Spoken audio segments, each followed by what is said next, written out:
Hey guys, and welcome to the Fish Room. I'm Rachel O'Leary, and today we're going to go into the 20 long blackwater aquarium that is so heavily utilizing the botanicals and really give it a good cleaning.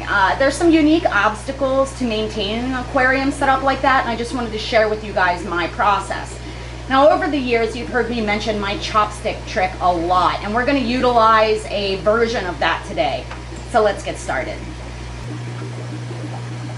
Now, personally, I think this aquarium is looking amazing, and I love the botanicals in here. But if we take a closer look down at the substrate level, you'll see there's quite a bit of accumulated debris and detritus that needs to be removed. So today we're going to go over how to do that in an aquarium that has all these botanicals in it. Now, I've mentioned in the past that because I'm utilizing a substrate that softens the water in this aquarium, and because of all the botanicals, I tend to do smaller volume, more frequent water changes. And one of the biggest obstacles is being able to actually clean the aquarium without emptying too much. So let's get started.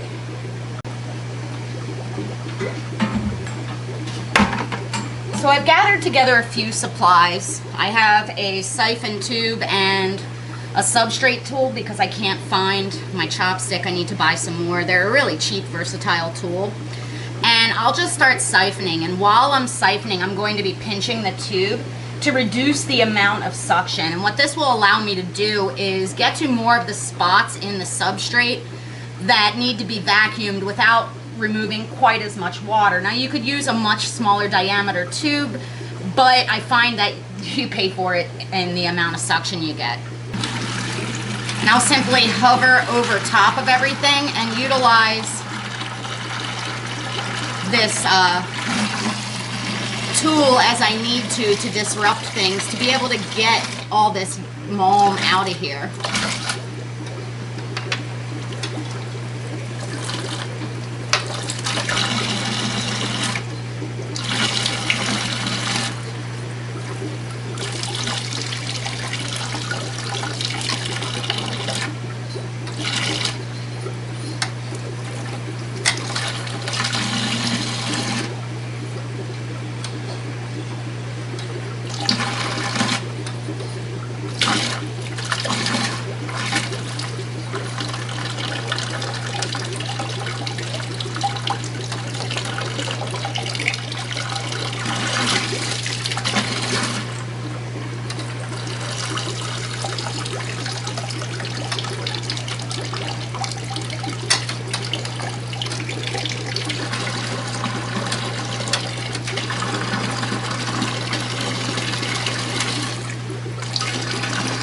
And what this does is it really allows me to disrupt the dirt and decaying matter from the botanicals and from just feeding this aquarium, and then to siphon them directly out without taking out too much water at once.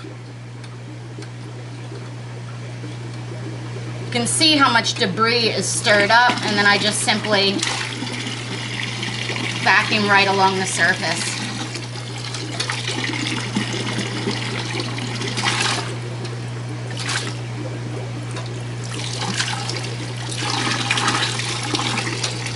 Now, when I have my chopstick, sometimes I'll even rubber band it directly to my siphon.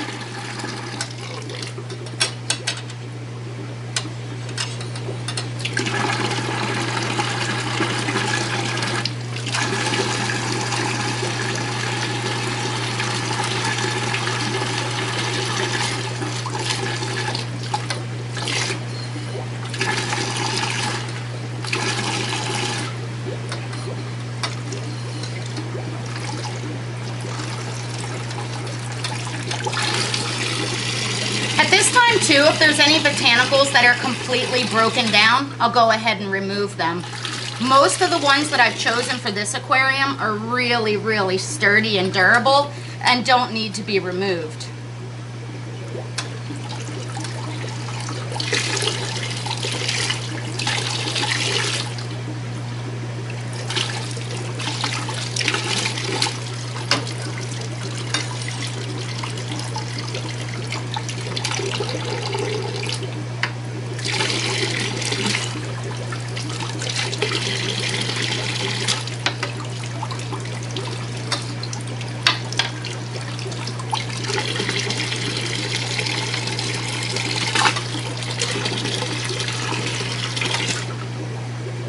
And that's about all the water I want to take out.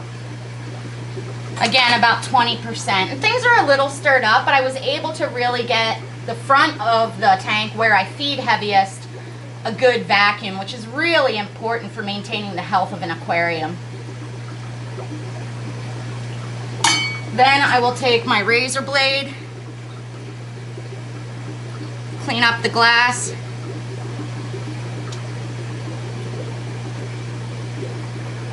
and move my botanicals back to where I want them. Some of these pods like this are getting really, really soft, and that doesn't bother me at all because as these things break down, they produce little microorganisms that the fish will feed on.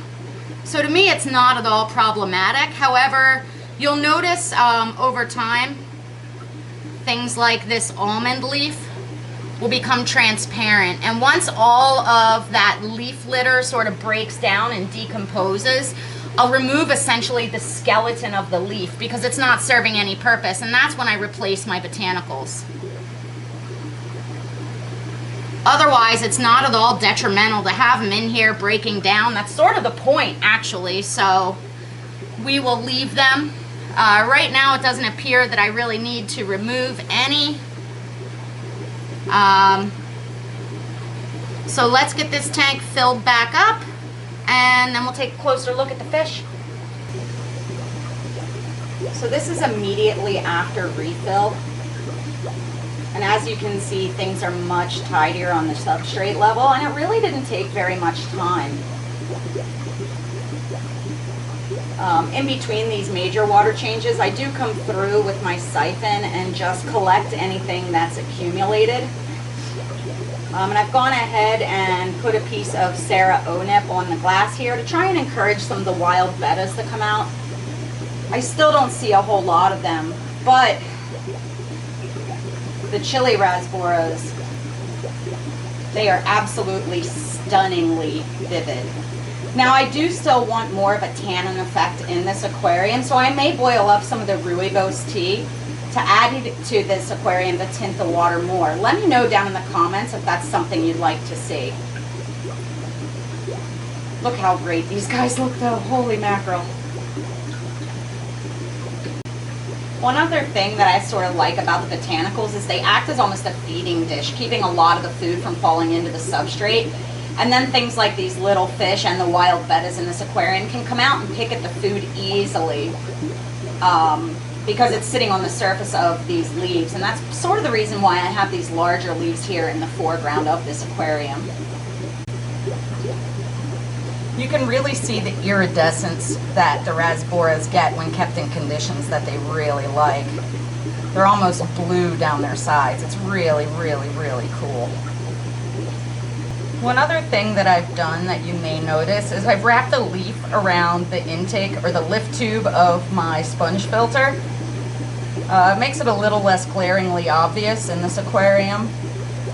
But I think the addition of all the botanicals sort of makes that brown sponge filter blend in a bit better as well.